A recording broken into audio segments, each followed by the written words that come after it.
இறைவன்னா யார் தெரியுங்களா? நம்ம வணங்க வேண்டிய குடி யார்? நம்ம வணங்க வேண்டிய தெய்வம் யார் தெரியுங்களா? நமக்காக நம்ம மண்ணில் வீழ்ந்தாங்க பார்த்தீங்களா? இப்போ நம்ம வந்து மாப்பிள்ளை அழகாக சொன்னார், குலதெய்வ வழிபாடு கொண்டவங்க பாலக்காட்டிலேருந்து தருமபுரியிலேருந்து இங்கே பாலக்காடு வரைக்கும் எல்லா பகுதிகளையும் ஒரே வாழ்வியலை கொண்டவங்க அப்படின்னு சொல்கிறாங்க பார்த்தீங்களா?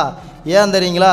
இந்த வேளாண்குடி உழவர்குடி அதிலிருந்து பிரிஞ்சு இந்த சாதி வாரியாக அந்த சமூகம் பிளவுபடும் பொழுது நம்முடைய தமிழ் சமூகத்தினுடைய பெரும்பான்மை சமூகமாக இருக்கின்ற கொங்கு வேளாள கவுண்டர் சமூகம் மட்டும் அது குலங்களாக பிரிக்கப்படுகிறது. அந்த குலங்களாக பிரிக்கப்படும் பொழுது அந்த குலத்தினை காப்பதற்காக யாரெல்லாம் தன்னை அர்ப்பணித்து தியாகம் செய்து போராடினார்களோ அவர்களைத்தான் கடவுளாக வழிபட்டது.